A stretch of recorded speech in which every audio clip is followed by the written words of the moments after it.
키아즘 성경 목회연구원을 찾아주신 여러분 안녕하셨습니까? 오늘도 저희들은 성경에 나타나는 키아즘 구조를 통해서 하나님의 의도가 무엇이며 하나님의 목적과 계획과 뜻하는 바가 무엇인지를 찾아가려고 합니다.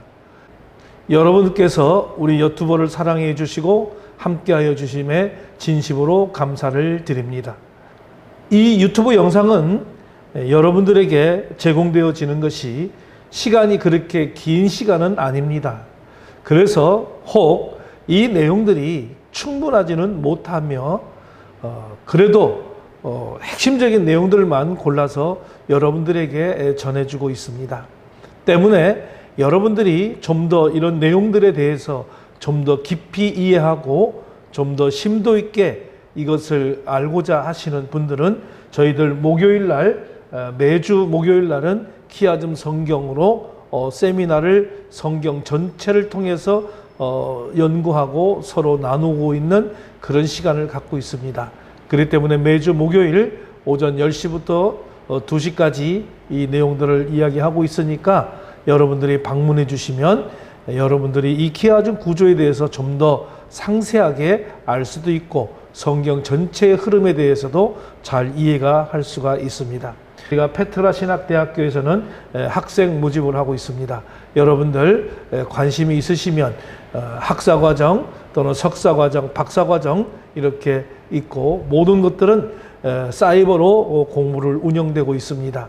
때문에 관심이 계신 분들은 여러분들 한번 찾아봐 주시고 연락을 주시면 상세한 안내를 해드리도록 하겠습니다. 지금까지 해오고 있었던 하나님께서 원하시는 마음 15가지를 우리가 계속해서 이야기를 하고 있었습니다. 그래서 오늘은 11번째 주 안에서 거하는 마음, 그리고 12번째 복종하는 마음, 13번째 일치되는 마음, 이 세 가지를 이 짧은 시간 동안 여러분들에게 키아즘 구조로 또 원어적인 해석을 통해서 이 본문의 말씀이 무엇을 이야기하고 있는지를 여러분들에게 안내하도록 하겠습니다. 여러분, 이 15가지 하나님께서 원하시는 마음을 잘 정리해 보시고 또 앞에서도 이야기했기 때문에 앞에 있는 동영상들을 잘 참고해 보시면 여러분들에게 굉장히 유익한 내용들이 될 것이고 이걸 통해서 여러분들이 좀 더 연구하고 좀 더 가다듬고 깊이 묵상이 되어지면 여러분들에게 아주 좋은 내용의 말씀들이 될 것입니다. 여러분들이 아무쪼록 이 말씀을 통해서 교회가 또는 가정이 또 개인이 그리고 목회 사역이 훌륭하게 이루어지는 아름다운 역사가 있기를 간절히 소원합니다. 그러면 오늘은 우리가 11번째 하나님께서 원하시는 마음 11번째 주 안에 거하는 마음 요한복음 15장 7절 말씀을 여러분들에게 소개해 드리겠습니다. 아주 이 말씀은 여러분들이 너무나도 잘 알고 있는 말씀이죠. 너희가 내 안에 거하고 내 말이 너희 안에 거하면 무엇이든지 원하는 대로 구하라. 그리하면 이루리라. 이 말을 지금 해보고 있습니다. 자, 여기서 보게 되면은 우리는 이 구조가 간단하게 A와 A-, B와 B- 이것을 우리가 이행, 병행 구조다. 이렇게 이야기를 할 수가 있습니다. 그래서 우리가 너희가 내 안에 거하고 내 말이 너 안에 거하면 내 안에 거하고 내 말이 너희 안에 거한다는 거 A와 A-가 동의적 개념을 가질 수가 있겠습니다. 그리고 B 무엇이든지 원하는 대로 구하라. 그리하면 이루리라. 그러니까 B는 원하는 대로 구하고 그러면 이루리라 라고 해서 B와 B-가 될 수가 있습니다. 그러니까 A와 A-는 그리고 B와 B-를 통해서 우리가 기도의 응답에 대한 조건의 이야기들을 우리들에게 전해주고 있는 것이죠. 그것은 원하는 대로 구하라 이룬다. 단 조건이 있다는 것이죠. 너희가 내 안에 거하고 내 말이 너희 안에 거하게 될 때 이렇게 될 때에 네가 원하는 대로 모든 것들을 다 이루어 주리라 라고 하는 아주 간단한 말씀의 키아즘 구조를 우리는 볼 수가 있습니다. 여러분들이 키아즘 구조를 그렇게 어렵게 생각할 것이 없습니다. 모든 문장은 또는 이 성경의 말씀은 다 이렇게 구조화되어 있기 때문에 이 구조대로 찾아서 본다면 성경을 쉽게 이해하고 또 기억되어지고 이해할 수가 있습니다. 뭐 한간에는 성경이 읽어지네 라고 하는 어떤 것들을 이야기해서 많은 사람들이 관심을 갖고 있지만, 여러분, 성경이라고 하는 것은 읽어지는 것이 아닙니다. 성경은 이해되어져야 되는 것이 원칙이죠. 그래서 성경이 이해되어지네 라고 이야기를 해야지, 성경은 아무리 많이 읽어도 내가 이해를 하지 못하면 그것은 헛것이 될 수밖에 없습니다. 우리가 하나님의 말씀을 잘 이해하고 그 말씀대로 내가 행위에 옮겨질 때에 하나님께서 우리들에게 그 말씀으로 큰 축복을 하게 돼 있는 것입니다.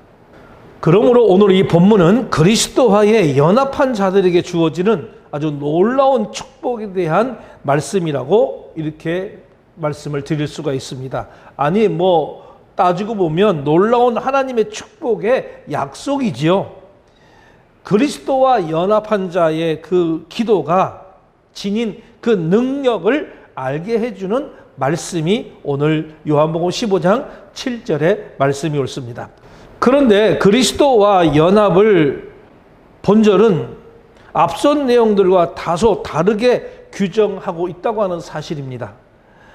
상반절에 나오는 너희가 내 안에 거하고 또 내 말이 너희 안에 거하면이라는 표현에서 너희가 내의 구조가 내 말이 너희의 구조로 바뀌었습니다. 여기 보게 되면 너희가 내에서 내 말이 너희의 구조로 바뀌어지는 그런 구조가 되고 있는 것을 우리가 볼 수가 있겠습니다. 그러니까 지금까지는 예수님의 자신이 강조되어 왔지만은 여기에서는 내 말, 다시 말하면 예수님의 말씀이 강조되고 있다는 사실을 우리는 눈여겨 보아야 할 것입니다.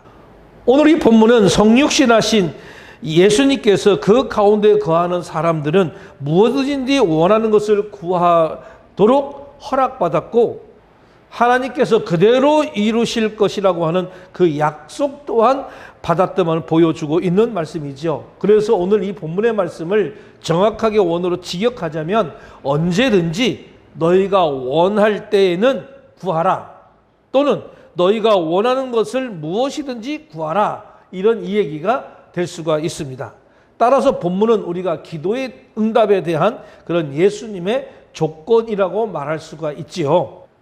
이 말씀을 통해서 우리들에게 주시고자 하는 메시지는 기도에 대하여 응답하겠다라고 하는 말씀입니다. 그런데 내 말이 너희 안에 거하면이라고 하는 이런 조건이 붙어 있다고 하는 사실을 우리는 알아야 되는 것이죠. 따라서 본문은 자신과 연합함으로써 말씀이 그 마음 가운데 있는 이가 구하면 그 구하는 것이 무엇이든지 간에 구하는 대로 응답될 것이라고 하는 그런 내용으로서 말씀 안에서 사는 자들이 갖게 될 기도의 능력에 대한 신실한 약속입니다. 그러나 많은 경우 성도들의 기도가 그대로 응답되지 않는 것처럼 보이는 것이 오늘의 우리의 현실이죠. 그럼에도 불구하고 이 본문의 말씀이 진리인 것은 너희가 내 안에 거하고 내 말이 너희 안에 거하면이라는 조건이 있기 때문입니다. 그런 의미에서 본문의 이 약속은 예수와 연합한 자들을 향한 주의 신뢰를 나타냄과 동시에 그들의 생활 방식과 삶의 목표를 함축적으로 시사해 주고 있는 말씀입니다. 예수님과 연합한 이 성도의 삶의 가장 눈에 띄는 점은 첫째로 먹든지 마시든지 무엇을 하든지 다 하나님의 영광을 위해서 한다는 것이라고 고린도전서 10장 31절에 우리들에게 이야기해 주고 있죠. 그리고 둘째로는 로마서 14장 7절 8절 말씀에 살아도 주를 위해서 살고 죽어도 주를 위해서 죽는다는 것입니다. 예수님께서 아버지에 대해 그리하셨듯이 오늘 예수님과 연합한 이 성도들 또한 아버지께서 원치 않으시는 일들을 멀리하기 때문에 세속적인 어떤 욕심에 따라서 행하지도 구하지도 않습니다. 그러므로 무엇이든지 원하는 대로란 말이 오늘 성립이 될 수가 있는 것. 오늘의 말씀은 믿음으로 구하면 응답을 받게 된다는 아주 핵심적인 말씀이 됩니다. 성경에는 기도 응답에 대한 약속이 참으로 많이 있습니다. 요한복음 4장 14절이라든지 누가복음 11장 9절이라든지 또는 시편 91편 15절, 이사야서 58장 9절, 또 스가랴 13장 9절, 요한일서 3장 22절 등등 여러분들이 아다시피 성경에는 이 기도에 대한 약속이 너무나도 많이 나옵니다. 이 약속들을 신실하신 바로 하나님의 약속입니다. 하나님께서는 반드시 약속을 지켜주신 분입니다. 하나님께서는 능력의 하나님이시여 우리의 창조주이시기 때문에 하나님께서는 약속하신 그 약속들을 한 번도 변질하거나 지키지 않는 법은 없습니다. 어디를 우리 성경을 보더라도 하나님께서는 그 약속들을 다 지켜왔습니다. 그럼에도 불구하고 우리가 받지 못하는 것은 바로 하나님께 구하지 않기 때문에 그렇습니다. 우리는 이 믿음의 확신을 가지고 말씀에 대한 확신을 가지고 그리고 한번 하나님 앞에 구하여 보십시오. 하나님은 반드시 사랑하는 당신의 자녀들의 기도를 들어주시고 만족하게 하여 주실 것입니다. 자, 이제는 12번째 하나님께서 원하시는 마음은 복종하는 마음입니다. 이 말씀은 로마서 6장 17절에 있는 말씀인데요. 이 말씀을 제가 봉독해 올려보겠습니다. 하나님께 감사하리로다. 너희가 본래 죄의 종이더니 너희에게 전하여 준 바 교훈의 본을 마음으로 순종하여 라고 하는 말씀입니다. 그렇게 길지 않는 본문의 말씀인데 오늘 키아종 9절을 보시게 되면 하나님께 감사하리로다. 하나님께 감사함으로 우리는 마음으로 순종하여야 된다는 것이죠. 그래서 A와 A-가 병행을 이루고요. 너희가 본래 죄의 종이었더니 우리는 다 죄의 종이었던 것이죠. 그러나 B-에서 너에게 전해준 바 교훈의 본을 우리는 우리에게 전하여 준 교훈의 본을 받고 또 너희가 본래 죄의 종이었던 우리들이 이 전하여 준 바 교훈의 본을 우리는 받아서 우리는 이제 의인의 삶을 살고 있는 것 아니겠습니까? 때문에 이거는 A와 A-, B와 B-가 동의적 개념을 통해서 우리들에게 주시는 아주 좋은 귀한 메시지라고 하는 사실을 우리들에게 보여주고 있습니다. 이 말씀의 내용은 이렇습니다. 너희가 본래 죄의 종이었더니 자, 성도인 우리 모두의 옛 상태, 그러니까 더 나아가서 그리스도 밖에 있는 모든 이들의 현재 상태를 아주 잘 나타내주고 있는 그런 말이 있습니다. 예수님을 믿기 이전에는 우리가 다 죄의 종으로 살고 있었음을 알게 하는 그런 대목이죠. 그때에는 우리가 모두 자신의 허물과 죄로 죽은 상태였고 본질상 진노의 자식들이었습니다. 그리스도인으로서의 그 영생과 은혜 안에 있는 현재가 우리는 얼마나 큰 축복인지 깨달을 수 있을 것입니다. 따라서 오늘 바울은 본절에서 서두에서 하나님께 감사하리로다 라고 하는 아주 감격에 찬 고백으로 이 본문을 시작하고 있습니다. 과거 우리가 죄의 종들로서 소망이 없는 그런 자였음에도 불구하고 오늘 현재 소망을 가지고 살아가게 된 것은 바로 하나님께서 우리의 신분과 지위를 아주 놀랍게 바꾸어 주셨기 때문이므로 우리는 감사할 수밖에 없는 것이 옳습니다. 그리고 우리는 두 번째 너희에게 전하여 준 바 교훈의 본을 라고 하는 말씀을 좀 볼 수 있겠습니다. 이것을 우리가 좀 이야기하면 너희에게 전하여 준이라고 하는 말은 파레 도데테라는 말을 썼습니다. 파레 도데테라고 하는 말은 너에게 넘겨주다 또는 위탁하다, 너에게 전해받은 그런 것은 또는 위탁받은 이러한 뜻을 의미를 가지고 있는 것이죠. 그리스도의 교훈이라고 하는 틀에서 그리스도인의 삶이라고 하는 이 구체적인 모양이 만들어지는 것입니다. 이 교훈이 구체적으로 무엇이냐면 바로 전도자들이 전한 복음, 다시 말씀드리면 그리스도의 기본 진리라고 하는 것입니다. 당신은 이 그리스도교 교리라든지 어떤 신학사상 체계가 체계화되기 이전이기 때문에 예수 그리스도에 관한 전도자들의 그런 어떤 증거가 무엇보다도 중요시 되었던 것이죠. 전도자들이면 누구나 다 동일한 내용의 기독교의 복음 진리를 전하였으므로 이것을 그리스도의 신앙으로 요약할 수도 있을 것입니다. 로마 성도들은 이와 같은 신앙을 어떤 외압적인 강요에 의해서가 아니라 스스로 그들이 자원함으로 순종하였다라고 하는 것이 옳습니다. 이는 유대인들의 율법 조항의 의무적 어떤 준수와는 아주 달리 성령의 감화에 따른 자발적인 순종의 삶을 가리키고 있는 말씀이 옳습니다. 그래서 오늘의 이 본 말씀을 좀 잘 정리해서 요약 정리해 보자면, 바울은 우리에게 3단계로 말씀을 전하고 있습니다. 첫 번째는 전하여 준 바, 두 번째는 마음으로, 세 번째는 순종하여, 이렇게 3단계로 우리들에게 말씀해 주고 있는 것을 볼 수가 있습니다. 하나님의 복음이 나의 것이 되기 위해서는 누구나 이 3단계가 필수적으로 필요하다라고 말씀을 드릴 수가 있습니다. 먼저 우리는 첫 번째 전하여 준 바에 대해서 한번 알아보도록 하겠습니다. 전하여 준 바. 먼저 복음을 들어야 한다고 하는 것입니다. 듣기 위해서는 전해주는 그런 사람이 있어야 하는 것이죠. 그래서 너희에게 전하여 준 바 교훈의 본을이라고 하는 그 말씀을 통해서 그들은 들었던 것입니다. 오늘 여기서 바울은 뭐라고 이야기하냐면 교훈의 본이라고 이야기하고 있습니다. 여러분, 이 본이라는 말이 무슨 말입니까? 바로 이 본이라는 표현을 하고 있는데, 이것은 바로 표준이라고 하는 그런 말입니다.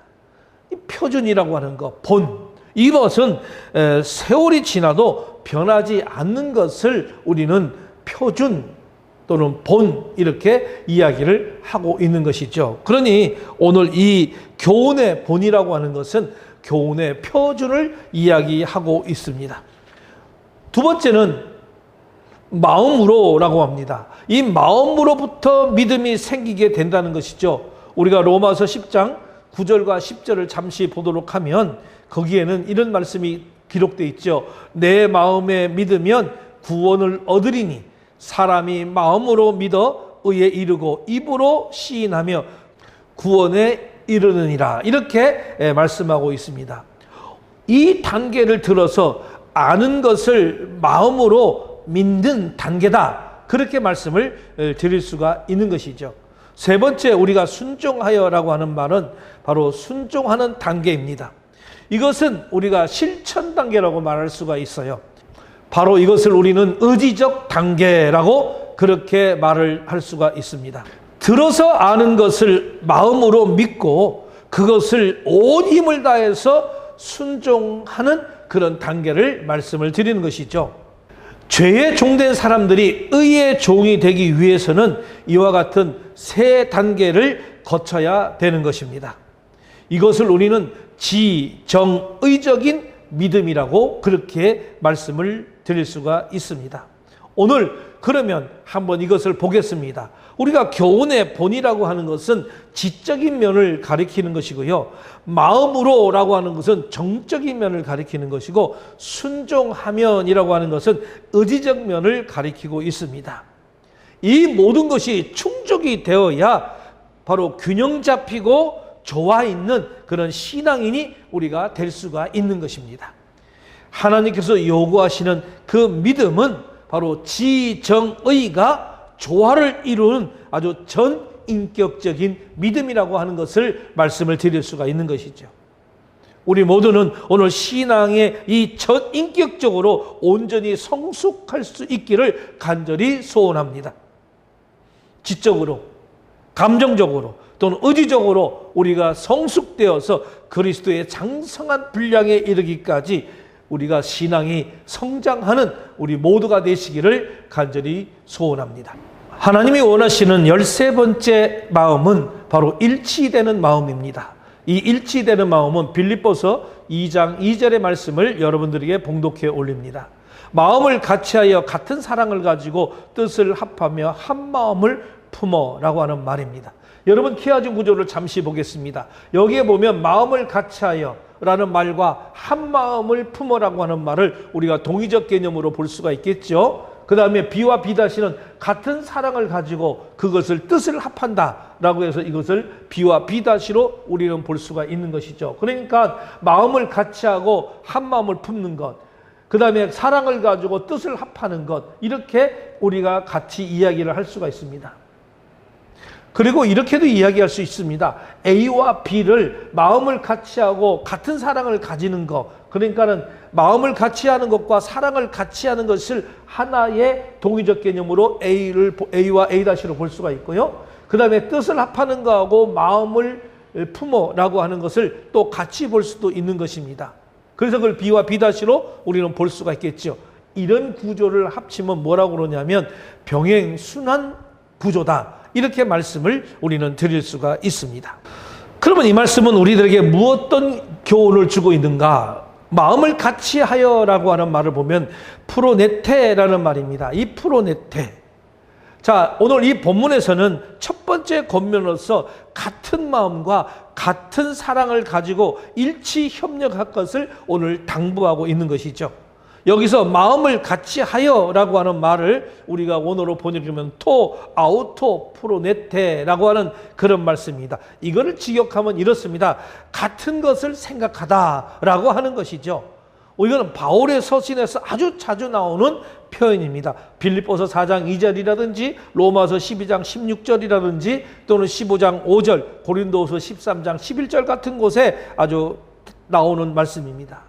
이것은 단지 지성적인 요소만을 말하는 것이 아니라 감정과 의지적인 요소를 모두 포함하는 동사라고 하는 것입니다.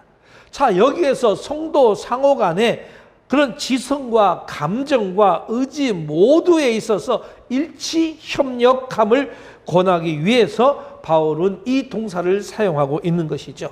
그래서 우리는 이 지성과 감정과 또는 이 의지 모두가 같은 마음이어야 된다는 것입니다. 같이 생각되어져야 된다는 것입니다. 두 번째, 같은 사랑을 가지고 그렇겠습니다. 오늘 바울은 더 나가서 같은 사랑을 가지라고 말했습니다.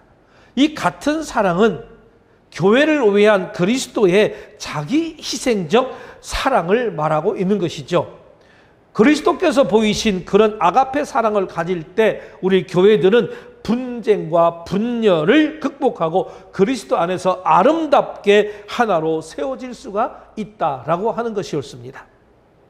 세 번째, 뜻을 합하여 한 마음을 품어라고 하는 것입니다. 여기서 뜻을 합하여라고 하는 말은 쉼프시코이라고 하는 말입니다. 쉼프시코이. 이 쉼프시코이는 신약 성경에서 아주 이곳만 쓰이는 것입니다. 자, 원형은 쉼프시코스라고 하는 말. 쉼프시코스. 자, 같은 또는 함께라고 하는 의미를 지닌 전치사 쉰과 호흡이라고 하는 의미를 지닌 명사 푸시케가 합성되어서 유리한 형용사로서 문자적으로는 한 호흡 또는 같은 마음을 지닌다라고 하는 그런 의미를 갖겠습니다.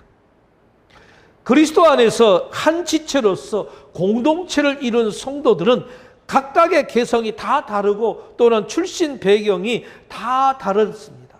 마치 어떤 듀엣 가수가 호흡을 같이 하듯이 하나의 어떤 호흡과 마음을 지녀야 한다라고 하는 그런 말씀입니다. 그리고 한 마음을 품어는 앞서 나온 이 마음을 같이 하여와 반복적인 표현을 우리들에게 주고 있는 것이죠. 그래서 마음을 같이 한다는 것은 감정적으로 사랑을 같이 하는 것뿐만이 아니라 의지적으로 뜻을 합하는 것을 이야기합니다. 이러한 권면은 거듭 반복하는 것을 통해서 우리는 바울이 오늘 하나됨을 강조하고 있다는 것을 우리는 엿볼 수가 있는 것입니다. 우리 교회는 이렇게 하나가 되어야 합니다. 같은 마음을 가지고 같은 사랑을 가지고 뜻을 합하여 한 마음을 품어서 우리 교회를 이끌어가고 우리 교회가 아름다운 공동체가 되어져야 한다고 하는 말씀을 드리고 싶은 것이죠. 오늘 이 말씀을 우리가 정리해 보면 바울은 교회 일치에 대한 비결을 말하고 있는 거예요. 자, 이걸 한번 보게 되면 우리 사도 바울께서 교회 일치에 대한 비결을 뭐라고 얘기하냐면 첫째, 마음을 같이 하여 그랬습니다. 토 아우토 프로네테라는 말 썼죠. 이것은 서로 한 가지 일만 생각하라는 말이라고 하는 것입니다.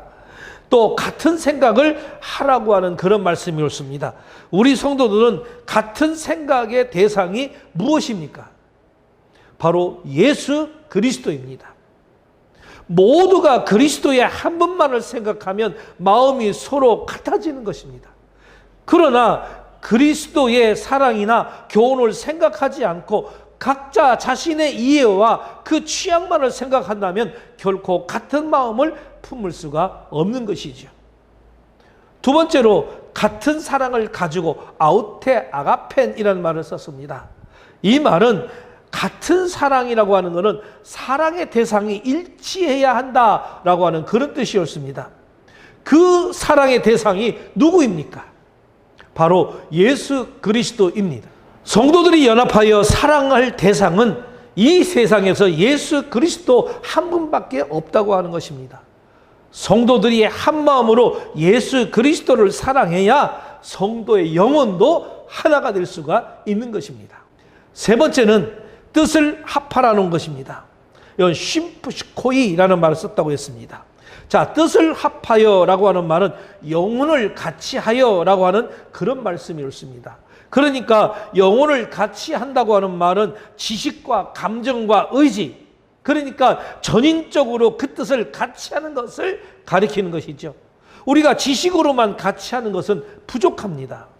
감정으로만 같이 하는 것도 안 됩니다. 전인격적으로, 다시 말하면 우리의 생각과 감정과 의지를 같이 해야 뜻이 합쳐지는 것이죠. 그래서 전인격적인 교제를 통해서 뜻을 같이 해야 한다고 하는 것입니다. 직업이 다르고 성별이 다르고 나이가 다르고 계층이 다를지라도 바로 전인격적으로 뜻을 같이 해야 하는 것입니다. 그래야 우리는 무엇이든지 해낼 수가 있는 것입니다. 그래서 사도 바울 선생은 로마서 12장 16절에서 이렇게 말씀했습니다. 서로 마음을 같이하여 높은 데 마음을 두지 말고 도리어 낮은 데 처하여 스스로 지혜 있는 채 말라, 이렇게 말했습니다. 인간적인 모든 것을 초월해야만 우리는 같은 뜻을 지니고 인격 대 인격으로 서로 통할 수가 있는 것이죠. 그래야 진정한 관계를 이룰 수 있으며 멘토링을 완성할 수가 있는 것입니다. 그러면 무엇에 대하여 뜻을 합해야 합니까? 당연히 예수 그리스도의 일, 예수 그리스도의 몸된 교회 일에 뜻을 합해야 하는 것이죠. 그럴 때 성도가 하나가 되는 것이고 성공적인 교회를 이루어갈 수가 있는 것입니다. 넷째, 한 마음으로 품으라는 것입니다. 자, 헨 프로눈테스라는 말 썼습니다. 이 한 마음을 품으라고 하는 말 역시는 어떤 것 하나만을 생각하라고 하는 그런 뜻은 결코 아닙니다. 그렇다면 우리가 어떤 것 하나만을 생각해야 하겠습니까? 바울 사도는 몸이 하나요 성령이 하나이니 이처럼 너희가 부르심의 한 소망 안에 부르심을 입었느니라. 주도 하나요 믿음도 하나니 세례도 하나요 하나님도 하나라고 예배소서에서 우리들에게 이렇게 이야기를 해주셨습니다. 우리는 다른 하나님의 부르심을 받지 않았다고 하는 것이죠. 우리는 한 하나님의 부르심을 받았습니다. 여러분이 부르심을 받은 하나님, 제가 부르심을 받은 하나님 다 똑같은 거예요. 그래서 성령도 한 성령이고 세례도 한 이름, 곧 성부, 성자, 성령의 이름으로 받았습니다. 믿음의 대상도 오직 한 분 예수 그리스도이십니다.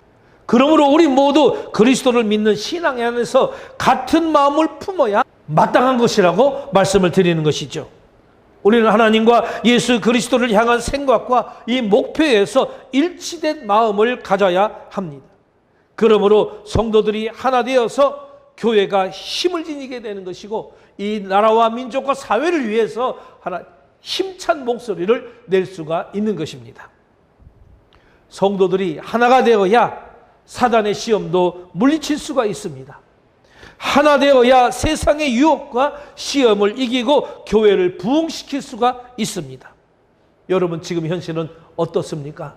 한국 교회가 지금 계속해서 무너져 내려져 가고 있는 그런 현실 속에 우리는 살아가고 있습니다. 이 시대야말로, 이 시기야말로 우리 교회 성도들이 연합하고 한때 예수 그리스도의 그 아래 뭉쳐야 되고 힘을 합쳐야 됩니다. 그래서 교회가 올바로 세워지고 교회가 성장하여지고 지역사회를 위해서 일을 하고 나라와 민족을 위해서 일을 할 때에 이 교회가 성장되어지고 나라가 올바로 세워질 수 있다고 말씀을 드릴 수 있는 것입니다. 우리 모두는 예수 그리스도 안에서 하나가 됨으로써 우리의 신앙을 지키고 교회를 지키고 바르게 세우면서 하나님의 일을 역동적으로 이루어 가시기를 간절히 부탁을 드립니다.